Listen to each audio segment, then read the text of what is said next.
ಮುಖಂಡರು, ಎಲ್ಲ ಹಿರಿಯರು, ಎಲ್ಲ ಕಿರಿಯರು ಸಹ ಬಂದಿದ್ದೀರಿ. ತಮ್ಮೆಲ್ಲರಿಗೂ ನನ್ನ ಪರವಾಗಿ ಹಾಗೂ ನಮ್ಮ ಠಾಣಾ ಪರವಾಗಿ ಹಾಗೂ ನಮ್ಮ ಅಧಿಕಾರಿಗಳ ಪರವಾಗಿ ತಮ್ಮೆಲ್ಲರಿಗೂ ಸ್ವಾಗತವನ್ನು ಕೋರುತ್ತೇನೆ.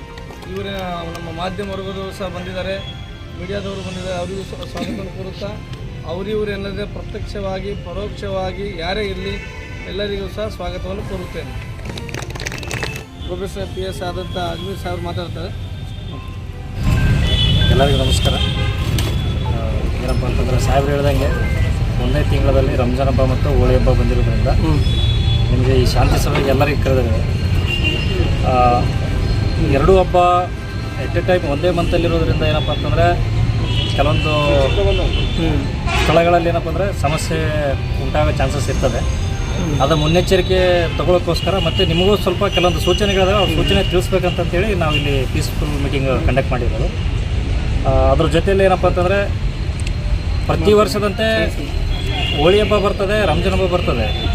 ನೀವು ಯಾವ ರೀತಿ ಆಚರಣೆ ಮಾಡ್ತೀರ ಅಂದರೆ ಸಮಾಜದಲ್ಲಿರ್ತಕ್ಕಂಥ ಪ್ರತಿಯೊಬ್ಬರಿಗೆ ಯಾರಿಗೆ ಸಾರ್ವಜನಿಕ ತೊಂದರೆ ಆಗಲಾರ್ದಂಗೆ ಮತ್ತು ಸರ್ಕಾರದ ಏನಪ್ಪ ಅಂದರೆ ಆಸ್ತಿ ಪಾಸ್ತಿ ಈಗ ಯಾವುದೇ ಧಕ್ಕೆ ತರಲಾರ್ದಂಗೆ ನೀವೇನಪ್ಪ ಅಂದರೆ ಹಬ್ಬ ಏನಪ್ಪ ಅಂದರೆ ಒಂದು ಸಂತೋಷ ಸಡಗರದಿಂದ ಆಚರಣೆ ಮಾಡಬೇಕು. ಯಾವುದೇ ಹಬ್ಬ ನೀವು ಅದೇ ಥರ ಆಚರಣೆ ಮಾಡಬೇಕು.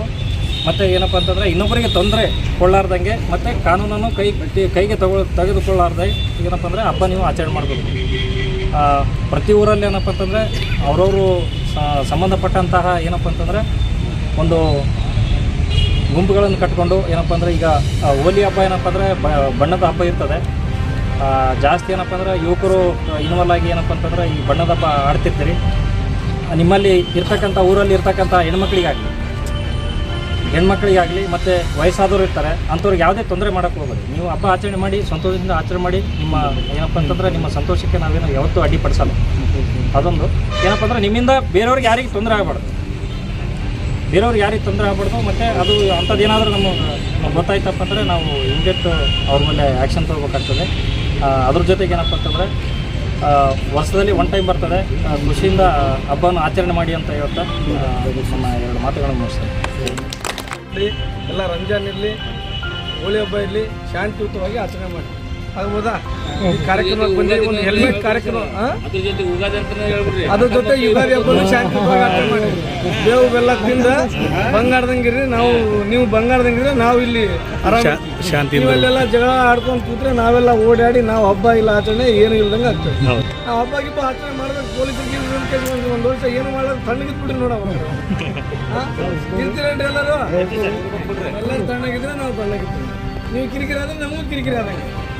ಓಕೆ, ಎಲ್ಲ ಒಂದು ಜೀವದ ಬಗ್ಗೆ ಒಂದು ಕುಟುಂಬ ಕಾಯ್ತಿರ್ತದಲ್ಲಿ ಹೆಂಡತಿ ಮಕ್ಕಳು ಇರ್ತಾರೆ.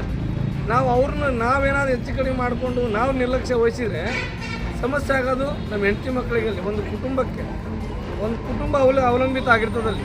ಅದಕ್ಕೆ ಎಲ್ಲರೂ ಈ ಕಾರ್ಯಕ್ರಮದ ಶಾಂತಿ ಸಭೆ ಮುಖಾಂತರ ತಮಗೆ ಒಂದು ಅವೇರ್ನೆಸ್ ಮಾಡ್ತೀವಿ. ಇವತ್ತು ಈ ಶಾಂತಿ ಸಭೆಯನ್ನು ಯಾಕೆ ಕರೆದಿವೆ ಅನ್ನೋದ್ರ ಬಗ್ಗೆ ಸರ್ ಅವರು ಪ್ರಾಸ್ತಾವಿಕವಾಗಿ ಹೇಳಿದರು. ಸಾಮಾನ್ಯವಾಗಿ ನಮ್ಮ ದೇಶ ಹಲವಾರು ಧರ್ಮಗಳಿಗೆ ಕೂಡಿದಂಥ ದೇಶ ಆಗಿರೋದ್ರಿಂದ ಇದೆಲ್ಲರೂ ಕೂಡ ಸಮಾನತೆಯಿಂದ ಬದುಕಬೇಕನ್ನೋ ಒಂದು ಉದ್ದೇಶ ಇಟ್ಕೊಂಡೆ ಇದೆಲ್ಲರೂ ಅದೇ ರೀತಿ ಬದುಕ್ತೇವೆ. ಎಲ್ಲ ಒಂದು ಕಡೆ ಸಣ್ಣ ಪುಟ್ಟ ತಪ್ಪುಗಳಾಗ್ತಿರೋದನ್ನ ಎಲ್ಲರ ಮನಸ್ಸಿನಲ್ಲಿ ಕೆಲವೊಂದು ಭಾವನೆಗಳು ಬಂದುಬಿಡ್ತವೆ. ಹಾಗಾಗಿ ಬಸವಣ್ಣ ಹೇಳ್ದಂಗೆ ದಯವಿಲ್ಲದ ಧರ್ಮ ಅದು ಯಾವುದಂತ ನಾವು ನೋಡಿದಾಗ ಎಲ್ಲ ಧರ್ಮನೂ ಒಂದೇ, ನಡೆಯೋ ಭೂಮಿ ಒಂದೇ, ಕುಡಿಯೋ ನೀರು ಒಂದೇ, ಸುಡು ಅಗ್ನಿ ಒಂದೇ, ಇದೆಲ್ಲ ಒಂದೇ ಇದ್ಮೇಲೆ ಇದರಲ್ಲಿ ಜಾತಿ ಭೇದ ಅಂತ ಯಾಕೆ ಅನ್ನೋದನ್ನು ಕೂಡ ನಾವು ಕಂಡುಕೋಬೇಕಾಗಿರುತ್ತೆ. ನಮಗೆಲ್ಲ ಗೊತ್ತಿರುವಂಥ ವಿಷಯ, ಡಾಕ್ಟರ್ ಬಾಬಾ ಸಾಹೇಬ್ ಅಂಬೇಡ್ಕರ್ ಅವರು ಒಂದು ಸಂವಿಧಾನ ಬರೆದರು. ಆ ಸಂವಿಧಾನ ಬರೆದ್ರಲ್ಲ, ಆ ಸಂವಿಧಾನದಲ್ಲಿ ನಮಗೆ ಫಂಡಮೆಂಟಲ್ ರೈಟ್ಸ್ ಅಂತೇಳಿ ಅಂದರೆ ಮೂಲಭೂತ ಹಕ್ಕುಗಳನ್ನು ಕೊಟ್ಟಿದ್ದಾರೆ.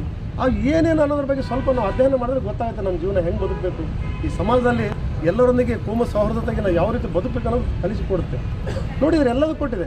ಇವತ್ತು ವಾಕ್ ಸ್ವಾತಂತ್ರ್ಯ ಮಾತಾಡಿದಾಗ ಸ್ವತಂತ್ರ ಇರ್ಬೋದು, ಸ್ವತಂತ್ರ ಹಕ್ಕು, ಸಮಾನತೆ ಹಕ್ಕು, ಧಾರ್ಮಿಕ ಸ್ವತಂತ್ರ ಹಕ್ಕು ಎಲ್ಲವುಗಳನ್ನು ಅದರಲ್ಲಿ ಒಳಗೊಂಡಿದೆ. ಅವೆಲ್ಲ ಗೊತ್ತಿರ್ಬೋದು. ಇವತ್ತು ಆ ಸಂವಿಧಾನ ನಮಗೆ ಆ ಹಕ್ಕುಗಳನ್ನು ಕೊಡಲಿಲ್ಲ ಅಂತಂದರೆ ಇವತ್ತು ನೀವು ಕೂಡ ಬಂದು ಇಲ್ಲಿ ಈ ರೀತಿ ಒಂದು ಶಾಂತಿ ಸೇವೆಯನ್ನು ಆಗ್ತಿರಲಿಲ್ಲ. ಗೌರವಿಸಿ ಇವತ್ತು ನಾವು ಸರರು ಹೇಳಿದ್ರು ಎಲ್ಲವೂ ಒಂದೇ ಸಾರಿ ಬರೋದ್ರಿಂದ ಎಲ್ಲರೂ ಅಣ್ಣ ತಮ್ಮರಿಗೆ ಬಾಳಿ. ಯಾಕಂದರೆ ಹಳ್ಳಿಗಾಡ ಪ್ರದೇಶದಲ್ಲಿ ಯಾರು ಮಾವ, ಅಣ್ಣ, ಕಕ್ಕ ಅಂತೇಳಿ ಈ ರೀತಿ ಒಂದು ಪದದಿಂದ ಒಂದೇ ಕುಟುಂಬ ಸದಸ್ಯರಂಗೆ ಬಾಳ್ತಾ ಇದ್ದೀವಿ. ಹಾಗಾಗಿ ಇವತ್ತು ನಾವು ಮುಂದೊಂದು ದಿನ ಕೂಡ ಎಲ್ಲರೂ ಒಗ್ಗಟ್ಟಾಗಿ ಬಾಳಿ ಈ ಒಂದು ಸಂವಿಧಾನ ಆಶಯಗಳಿಗೆ ಧಕ್ಕೆ ಬಾರದಂತೆ ನಡ್ಕೊಂಡು ಹೋದರೆ ಮಾತ್ರ ಅದಕ್ಕೊಂದು ನಿಜವಾದ ಅರ್ಥ ಸಿಗುತ್ತೆ. ಯಾಕಂದರೆ ಇರೋದೊಂದೇ ಜೀವನ, ಇದ್ದುದರಲ್ಲೇ ನಾವು ಒಳ್ಳೆ ಕೆಲಸ ಮಾಡಿ ಹೋಗ್ಬೇಕನ್ನೋ ಒಂದು ಉದ್ದೇಶ ಇಟ್ಕೊಂಡು ಇಂಥ ಶಾಂತಿ ಸಭೆಗಳನ್ನು ಮಾಡಿ ನಮಗೆ ತಮಗೆಲ್ಲ ಗೊತ್ತಿದೆ. ಇವತ್ತಿಗೂ ಕೂಡ ನಮ್ಮ ತಾಲೂಕಿನಲ್ಲಿ ಯಾವುದೂ ಇಂಥ ಅಹಿತಕರಣ ಆಗಿಲ್ಲ. ಇವಾಗೆಲ್ಲರೂ ಕೂಡ ನಾವು ಒಗ್ಗಟ್ಟಾಗಿ ಬಾಳ್ತಾ ಇದ್ದೀವಿ. ಮುಂದೆ ಕೂಡ ಇದೇ ರೀತಿ ಬಾಳೋಣ ಅಂತ ಹೇಳುತ್ತಾ ಈ ಸಂದರ್ಭದಲ್ಲಿ ಒಂದೆರಡು ಮಾತಾಡಲಿಕ್ಕೆ ಅವಕಾಶ ಕೊಟ್ಟಂಥ ಅಧಿಕಾರಿಗಳು ಎಲ್ಲರೂ ಕೂಡ ಮತ್ತೊಮ್ಮೆ ನಾನು ತುಂಬ ಹೃದಯದ ಧನ್ಯವಾದ ಅರ್ಪಿಸಿ ಎರಡು ಮಾತನ್ನು ಮುಗಿಸಿದ್ದೇನೆ. ಸರ್, ನನ್ನ ಹೆಸರು ಜಿಲಾನಿ ಪಾಷಾ ಅಂತ ಹೇಳಿ, ಜಾಮಿಯಾ ಮಸ್ಜಿದ್ ಸೆಕ್ರೆಟರಿ ಹುಡಾ. ನಾವು ನಮ್ಮದು ಗ್ರಾಮೀಣ ಪೊಲೀಸ್ ಸ್ಟೇಷನ್ ಇರೋದ್ರಿಂದ ನಮ್ಮ ಬಣ್ಣದ ಹಬ್ಬ ಬರೋದು ಯುಗಾದಿಗೆ ಬರುತ್ತೆ ಸರ್. ನಾವು ಹೋಳಿ ಹುಣ್ಣಿಗೆ ಯಾರು ಬಣ್ಣನ ಆಚರಿಸಂಗಿಲ್ಲ. ತಮ್ಮ ಕಾನೂನು ಪ್ರಕಾರ ಏನೈತೆ ನಾವು ಬಣ್ಣದ ಹಬ್ಬನ ಶಾಂತಿಯಿಂದಲೇ ಸೌಹಾರ್ದತೆಯಿಂದ ಜಿಲಾನಿ ಪಾಷಾ ಅವರು ಹೇಳಿದಂತೆ ಸರ್ವ ಜನಾಂಗದ ಶಾಂತಿಯ ತೋಟದಂತೆಯೇ ನಾವು ಬಣ್ಣದ ಹಬ್ಬನ ಆಚರಿಸ್ತೀವಿ ಅಂತ ಹೇಳ್ತಾ ಮಾತಾಡ್ಬೋದು.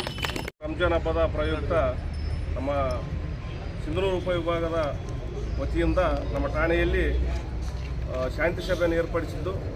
ಈ ಒಂದು ಶಾಂತಿ ಸಭೆಗೆ ನಮ್ಮ ಠಾಣೆಯ PSI ಸಾಹೇಬರು ಮತ್ತು ಪ್ರೊಫೆಸರ್ PSI ಸಾಹೇಬರು ಒಂದು ಸಭೆಯನ್ನು ನಡೆಸಿಕೊಟ್ಟಿರ್ತಾರೆ.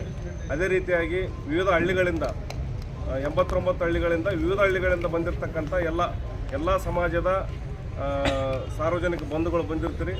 ಈ ಒಂದು ಸಭೆಯನ್ನು ಯಶಸ್ವಿಗೊಳಿಸಿದ್ದಕ್ಕಾಗಿ ಎಲ್ಲರಿಗೂ ಒಂದು ನಮ್ಮ ಉಪವಿಭಾಗದ ವತಿಯಿಂದ ಮತ್ತು ನಮ್ಮ ಠಾಣೆಯ ವತಿಯಿಂದ ನಮ್ಮ ವೈಯಕ್ತಿಕವಾಗಿ ಎಲ್ಲರಿಗೂ ಧನ್ಯವಾದಗಳನ್ನು ಸಲ್ಲಿಸುತ್ತೇವೆ.